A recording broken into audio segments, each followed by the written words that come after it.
پاکستان کی جو اشرافیہ ہے، پہلی بات تو یہ ہے یہ اشرافیہ نہیں ہے، بلکہ اس سے بھی پہلی بات یہ ہے کہ ہر معاشرے میں اشرافیہ ہوتی ہے۔ جیسے ہر جسم کے اوپر ایک سر ہوتا ہے، اسی طرح ہر معاشرے میں ایلیٹ ہوتی ہے، اشرافیہ ہوتی ہے۔ دنیا کا کوئی سماج اشرافیہ کے بغیر نہیں ہوتا، اور اشرافیہ وہ ہوتی ہے جو گائیڈ کرتی ہے، کنٹرول کرتی ہے، بہتری کی طرف لے کے جاتی ہے۔ جیسے اگر آپ کا دماغ ٹھیک کام کر رہا ہے تو وہ پورے جسم کو، اس کے بیہیویئر کو وہ مانیٹر کرتا ہے۔ میں ہاتھ ہلا رہا ہوں تو میسج یہاں سے آ رہا ہے، ٹھیک ہے؟ تو اشرافیہ کا ہونا بری بات نہیں ہے۔ پاکستان کا پرابلم ہے کہ اس کے حصے میں گھٹیا ترین بدماشیاں آئی جس کو اشرافیہ کہا جانے لگا۔ ان میں سے بے شمار خاندانوں کے، اب میں ان کا ذکر نہیں کرتا، ضرورت پڑ گئی تو کر بھی دوں گا، چمچوں کڑچھوں کی طرح، درباریوں کی طرح خطاب کرتے تھے یہ ملکہ کو اور وائس رائے کو۔ یہ وہ چمچے کڑچے ہیں۔ یہ کیسے معرض وجود میں آئے؟ جب 1857 کی جنگ آزادی، جس کو انگریز غدر کہتا ہے، میوٹنی،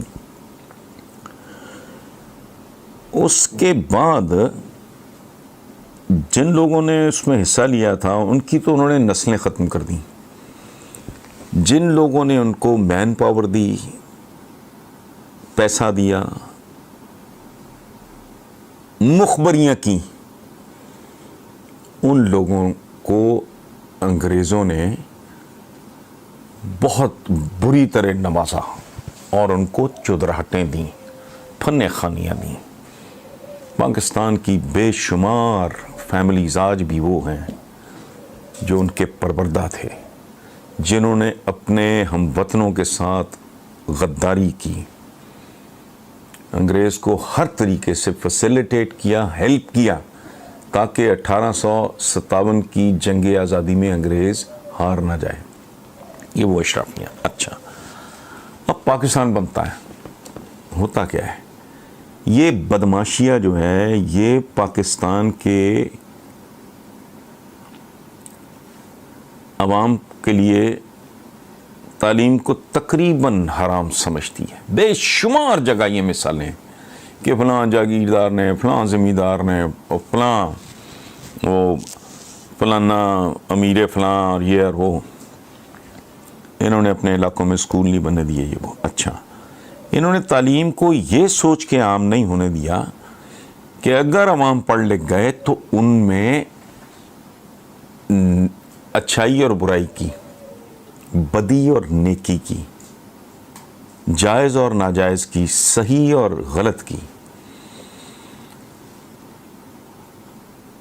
تمیز پیدا ہو جائے گی۔ چونکہ علم ہی حرام اور حلال کی، دراصل علم ہی ہے جو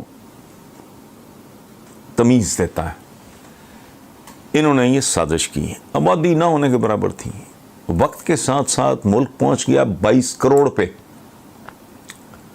اب یہ نیم پاگل ہو گئے ہیں، اب یہ لوگوں سے پڑھے لکھے رویوں کی امید کرتے ہیں، ان کے پاس علم ہے ہی نہیں۔ ان کے لیے یہ ملک ان کے لیے جہنم بننے جا رہا ہے، یاد رکھنا۔ غریب آدمی کی تو زندگی کوئی نہیں، ماڑے کی کم۔ اچھا، وہ کہہ رہا ہے مثلاً اب اس ملک کی اشرافیہ کو مصیبت پڑی ہوئی ہے کہ یار درخت لگاؤ، درخت نہ کاٹو۔ پھر بندہ پوچھے تم بھونکتے رہو، تم نے تو مجھے یہ شعور دیا ہی نہیں کہ درخت ہوتا کیا ہے۔ میرے لیے تو درخت سوائے بالن کے، ایندھن کے علاوہ ہے ہی کچھ نہیں۔ اچھا، ایک بات ہو گئی۔ پھر یہ کہ بہت بڑا ایک چیلنج بن جاتا ہے کہ گند جو ہے گھروں سے نکل کے گلیوں میں اور سڑکوں بازاروں پہ، نا جو کراچی کا حال ہے، وہ گند نہ ڈالو۔ مجھے تو پتہ ہی نہیں، میرے نزدیک گندگی وے آف لائف ہے، میرے نزدیک تو نارمل ہے۔ میں نے خود اس میں پرورش پائی ہے. میں نے اپنے ماں باپ کو کچے جھونپڑوں گندی غلیظ جگہوں پہ رہتے دیکھا ہے, مکھیوں مچھروں کے درمیان. میں تو آپ سگنل دے رہے ہو, میں تو سننے کو تیار نہیں, میں تو تیار ہی نہیں ہوں, میں سمجھ نہیں سکتا آپ کا. میں اچھا پھر کہ جی ٹریفک سینس, اب بظاہر یہ معمولی بات ہے. پاکستان میں اربوں روپیہ صرف لیک آف ٹریفک سینس کی وجہ سے برباد ہوتا ہے. خام خواہ چوک ہو گئی, ٹریفک جیم ہو گئے, فیول جل رہا ہے, برباد ہو رہا ہے. لیکن نہیں, اب کرتے ہیں. میں جب دیکھتا ہوں, میں اب کیا نام لینے, یار یہ کیسے جاہل عوام ہیں, یہ فلاں ہیں ٹمکاں ہیں, یہ ٹائر جلا کے پلیوشن پیدا کر رہے ہیں, فلانا پیدا کر رہے ہیں. بھائی ان کو تو پتہ ہی نہیں. تم نے تو ان کو تعلیم دیتے, وہ ذہنی طور پہ ڈیولپ ہوتے, ان کو اچھائی برائی کی, غلط صحیح کی, منفی مثبت کی کو تمیز ہوتی, ان کو نہیں پتہ. وہ اگر جاہلوں کی طرح ٹائر جلا رہے ہیں, اپنی بچوں کی زندگیاں مشکل کر رہے ہیں, یا سرکاری املاک کو آگ لگا رہے ہیں, یا کچھ کر رہے ہیں احتجاجوں کے دوران رہ گئے. اچھا اسی طرح پانی ہے, پاکستان کا اتنا بڑا کرائسس ہے. میں سو کالڈ گیٹڈ کمیونٹی ہے, بڑی پاش جگہ ہے, یہ ہے وہ ہے جہاں میں رہتا ہوں. یہاں کے جاہل ہیں, جانوروں کی طرح وہ دھو رہے ہیں گاڑیاں, 2-3 گاڑیاں دھو رہے ہیں, اس کے بعد پائپ اٹھا کے پھینک دیا, پانی ضائع ہو رہا ہے کسی جانور کو. حتیٰ کہ مالکان, وہ تو بیچارہ ڈرائیور ہے جو سو کالڈ, اس کو بھی کوئی تمیز نہیں ہے کہ وہ اپنے ملازموں کو سمجھائے کہ بڑی قیمتی ہماری نسلوں کی یہ ہمارے پاس امانت ہے, اس کی حفاظت کرنی ہے, بند کرو پانی کو. ٹھیک طرح کوئی پرواہ نہیں ہے. خوبصورت یہ سزائیں ملیں گی اس ملک کی بدماشیہ کو, ان باتوں کی سزائیں ملیں گی. اب آئیں آخری بات کی. بچپن سے میں بوڑھا ہو گیا سنتے ہوئے, I was a school going could, 5th 6th class سے میں سن رہا ہوں, کم بچے خوشحال گھرانہ, یہ نعرہ ہوتا تھا. پھر بچے دو ہی اچھے, وہی اس طرح کا سلسلے چلتے رہے. لیکن بچے پیدا کرنے کی مشینیں اپنا کام کیے جا رہی ہیں. وجہ کیا ہے؟ جہالت کی وجہ سے وہ جانتے ہی نہیں کہ اس میسج کا مطلب کیا ہے. اچھا چونکہ ان کو پتہ ہی کچھ نہیں, اس لیے وہ ایک خاص طرح کے لوگوں کی یہ فضول سی بات سن لیتے ہیں کہ جو بچہ پیدا ہوتا ہے, یہ ٹپیکل ایک گھٹیا درجے کی ایک دانش ہے.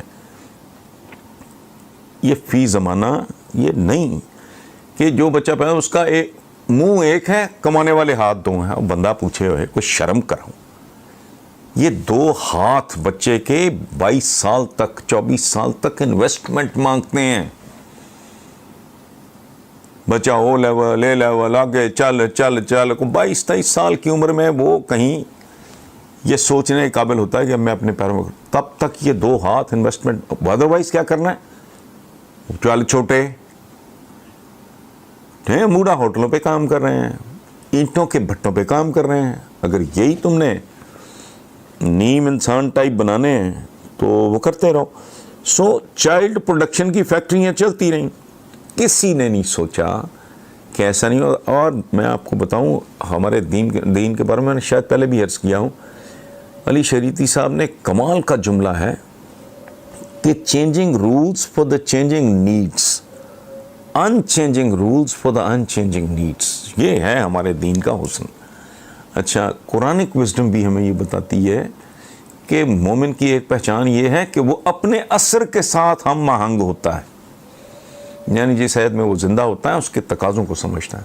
سو موٹی بات, باٹم لائن, کہ اس ملک کے عوام کو جاہل رکھنے کے نتیجے میں یہ ملک اشرافیہ کے لیے جہنم بننے جا رہا ہے.